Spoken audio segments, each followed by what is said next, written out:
Bismillahirrahmanirrahim. Assalamualaikum warahmatullahi wabarakatuh. Alhamdulillah wassalatu wassalamu ala rasulillah amma ba'du. Baik, jamaah sekalian rahmatullah. Di sore hari ini, yuk kita sama-sama lanjutkan keistiqomahan di dalam thalabul ilmi kita di materi nunggu beduk bersama Muhammad Ali Murtado insyaallah hari ini. Dan hari ini izinkan saya menyampaikan tentang yuk kita bekerja dan beribadah. Ada sebuah hadis Rasulullah menyampaikan, diriwayatkan oleh Abu Hurairah dalam hadis riwayat Imam Muslim nomor 995, dinarun anfaqtahu fi sabilillah, satu dinar yang kau nafkahkan di jalan Allah, wa dinarun anfaqtahu fi raqabah, dan satu dinar yang kau nafkahkan untuk membebaskan seorang budak, wa dinarun tasaddaqta bihi ala miskinin, dan satu dinar yang kau keluarkan untuk orang yang du'afa itu, wa dinarun anfaqtahu ala ahlika, dan satu dinar yang kau keluarkan untuk keluargamu. A'dhamuha ajron, yang paling besar pahalanya mana? Alladzi anfaqtahu ala ahlik, yang kau keluarkan untuk keluargamu. Bapak Ibu rahimakumullah, di sini Rasul akan bandingkan pada kita semuanya. Memang semuanya mulia.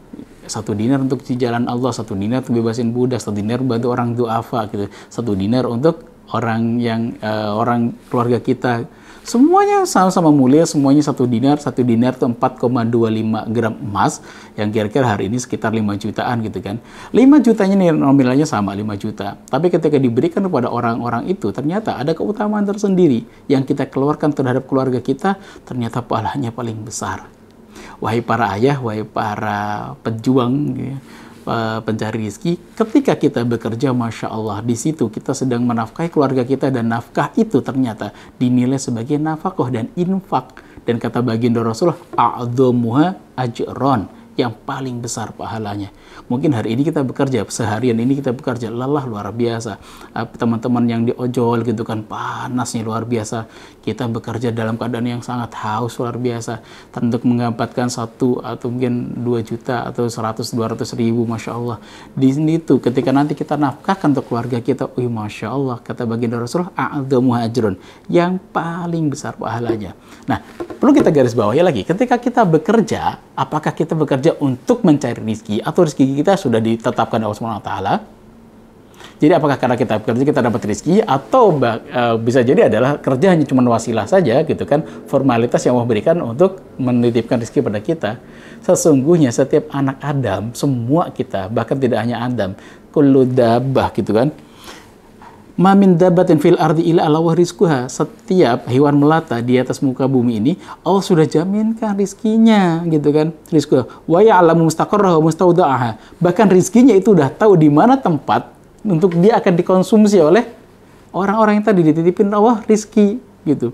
Kullun fi kitabim mubin, semuanya sudah tercatat di dalam kitab catatan yang sangat jelas. Surat Hud ayat 6 menunjukkan pada kita bahwa sesuai rezeki kita udah tertakar, dan itu sudah dijaminkan Allah Subhanahu wa taala. Hanya saja persoalan kita nggak tahu seberapa besarannya. Terus apa yang kita lakukan saat itu ketika kita bekerja? Kita sedang menjemput rezeki kita. Rezekinya sudah ada, sudah Allah siapkan. Kita sedang menjemputnya. Dan itu disampaikan dalam filosofi, dalam pekerjaan di filosofi di dalam lagu-lagu anak-anak kita di TK gitu kan, cicak-cicak di dinding diam-diam merayap, datang seekor nyamuk, hap, lalu ditangkap.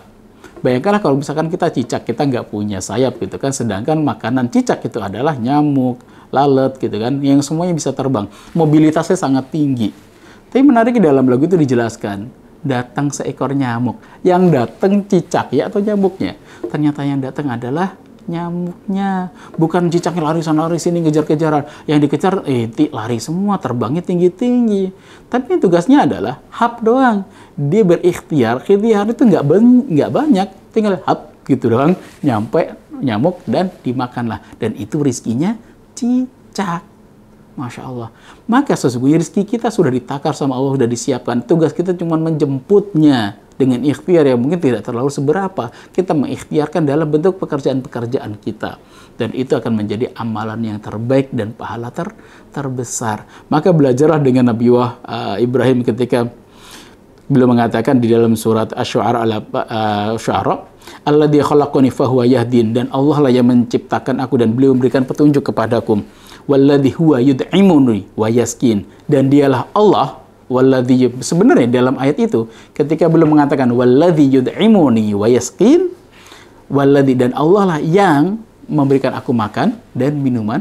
Tapi di sini Nabi Ibrahim mengatakan walladzi huwa, penekan kembali, iya, hanya Allah yang berikan aku makan dan berikan aku minuman, untuk menunjukkan bahwa sesungguhnya kalaupun misalkan ada orang melewatkan rezekinya dari mereka, jadi mungkin pimpinan kita yang berikan kafalah tiap bulannya, itu hanya wasilah yang dititipkan oleh Allah. Rezekinya adalah dari Allah aslinya. Seperti misalkan kita dapat paket gitu kan, dapat kiriman dari sahabat kita, tetap tertulis di situ dari fulan untuk kita, bahasanya dibawa sama tukang paket.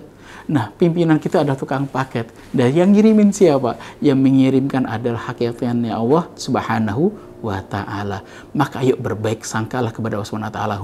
Perbaiki hubungan kita dengan Allah. Disitulah Allah yang mengirimkan rizki begitu melimpah ruah kepada kita semuanya. Rizki itu tidak hanya terbatas dengan nominal angka saldo di dalam rekening kita. Rizki itu luas sekali. Ketika kemarin ngeliatin ada postingan gitu, ada orang yang pengen banget mendapatkan jam tangan yang bagus banget gitu kan. Ketika dia ngeliatinnya, oh jam tangan ini bagus banget, pas jalan duduk di taman, ketika duduk di taman, dia masih ngebayangin, oh jam tangan tadi bagus banget ya. Ketika duduk ternyata didapatin ada orang sedang jalan-jalan sore, ternyata dia tidak memiliki tangan. Oh ya Allah, kalau aku memimpikan dapat jam tangan, ternyata ada orang yang tangan saja Allah nggak ditipin. Ternyata tangan ini adalah nikmat dari Allah Subhanahu wa Ta'ala. Masya Allah, dimimpikan dapat sepatu. Wow, itu sepatunya mahal ini. Gitu kan, merek terkenal. Kayak bagus banget ya. Lagi nabung nih buat belinya gitu. Kok belum nyampe-nyampe ya gitu kan. Qadarullah ketika lagi nyatet, dapatin ada beberapa orang yang jalan tidak menggunakan sepatu. Kenapa? Nggak ada kakinya. Dia harus di atas kursi rodanya. Ya Allah, ternyata kakinya saja gitu kan. Kaki itu pun bagian dari nikmat dan rezeki dari Allah Subhanahu wa Ta'ala. Yang perlu kita lakukan adalah syukuri. Jemput rezeki kita dengan rasa syukur. Alhamdulillah. Maka falyafrahu, bahagialah ketika kita beramal, kita melakukan pekerjaan apapun, kita sudah beramal maksimal, qadarullah pimpinan belum menghargai kita, tetap pekerjaan kita gitu kan, ketika kita bekerja bukan untuk bos kita, tapi untuk Allah Subhanahu wa Ta'ala. Kira-kira nanti kalau ditanya sama Allah, ya Allah gitu kan, hey fulan gitu kan, kok rezekimu sedikit gitu kan, ya aku udah ini ya, udah bekerja, ya sudah kalau gitu. Setidaknya kita sudah punya alasan, punya jawaban untuk Allah, kita sudah ikhtiar, tugas kita berikhtiar. Alainal harokah, Allahil barokah. Tugas kita adalah bergerak. Nah, nanti tugasnya Allah berikan keberkahan di dalam pergerakan kita. Maka teman-teman, di dalam berikhtiar tadi, ada seorang laki-laki datang kepada Imam Syafi'i, lapor kepada Imam Syafi'i, wah Imam, ya Allah, persoalanku banyak wah Imam. Gitu, istri minta ini, minta itu, anak minta ini, minta itu, ya Allah rezekiku kurang ya wah Imam. Maka ditanya oleh Imam Syafi'i, kerjaanmu apa? Kerjaanku ini wah Imam. Berapa kau digaji dengan kerjaan itu? 5 dirham. Wih banyak gitu kan. Wah Imam Syafi'i mengatakan, dengan 5 dirham aja kurang wah Imam. Kau bilang masih banyak. Enggak, dengan pekerjaan seperti itu layaknya engkau digaji dengan cuma 3 dirham, bukan 5 dirham. Loh 5 dirham aja kurang wah Imam. Aku datang sini biar tambahkan berkah ya Imam, gitu kan. Gajiku biar naik, bukan malah turun gitu kan. Maka ketahuan ini nasihat dari Imam Syafi'i, maka dilaksanakan oleh si laki-laki tadi, oleh sang bapak tadi datang dan belum melaksanakan. Ya udah, datanglah kepada pimpinanmu, minta digaji dengan angka 3 dirham saja, jangan digaji dengan 5 dirham. Gitu Imam. Ya udah, bismillah Imam, datang kepada pimpinannya, maka beliau digaji dengan cukup dengan 3 dirham. Beberapa hari kemudian datang lagi kepada Imam Syafi'i dan mengatakan, wah Imam, Masya Allah gitu kan, kok bisa wah Imam? Dulu aku datang kepadamu membawa haji tadi, menyampaikan gajiku ada 5 dirham. Itu kurang. Dan kau minta untuk aku menguranginya. Aku kurangi karena itu perintahmu. Aku ihtiramah dengan dirimu. Dan ternyata kok 3 dirham cukup. Istriku nggak minta ini dan minta itu. Keluargaku semakin semakin samara gitu kan. Anak-anakku nggak rewel-rewel lagi. Masya Allah, ada apa wah Imam? Wahai anak muda, wahai bapak, sesungguhnya ketika kemarin kamu datang bekerja setiap harinya dengan mendapatkan 5 dirham itu, sesungguhnya hak kamu sebenarnya layak untuk kamu dapatkan hanya 3 dirham. Terus 2 dirhamnya itu yang menjadi syubhat, yang kurang berkah. Dan itu yang menjadikan istrimu menjadi kurang baik, itu anakmu menjadi kurang baik, itu dari 2 dirham yang sisanya. Ketika engkau hanya mengambil 3 dan itu adalah hakmu yang halalan thayyiban, maka disitulah itu keberkahan akan hadir. Anakku Masya Allah Allah jagain, istrimu juga Allah jagain, pasanganmu dijaga oleh Allah Subhanahu wa Ta'ala. Oh itu. Maka teman-teman semuanya, hati-hati kalau misalkan kafalah kita, gaji kita besar, ternyata nilai dari pekerjaan kita rendah, maka di situ kita sedang berhutang kepada Allah. Ada ketidakberkahan yang mungkin bisa jadi kita bawa pulang. Tapi kalau sebaliknya, Masya Allah, gaji kita, Masya Allah, misalkan gaji kita adalah 5 juta, tapi nilai pekerjaan kita yang kita berikan kepada perusahaan itu bernilai 100 juta, maka sesungguhnya kita sedang menabung 95 juta setiap bulannya. Maka yuk, apakah kita perlu datang kepada pimpinan kita untuk menurunkan kafalah kita atau gaji kita? Sebenarnya tidak perlu. Yang perlu kita lakukan adalah menaikkan kinerja kita agar nilainya berimbang dengan kafalah kita. Maka yuk kita berikan rezeki yang terbaik ketika Ramadan ini dan di luar Ramadan juga. Momentumnya dari Ramadan ini kita memperbaiki keluarga kita dari mana? Dari rezeki yang berkah, halalan dan tayyiban, dan penuh dengan keberkahan tadi.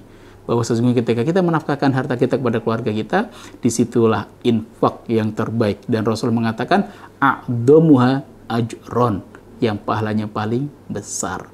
Semangat para pejuang kebaikan, para pejuang untuk keluarganya. Semoga Allah memudahkan langkah-langkah kita, diberikan keluarga sakinah mawaddah warahmah dengan rezeki yang berkah dan melimpah. Assalamualaikum warahmatullahi wabarakatuh.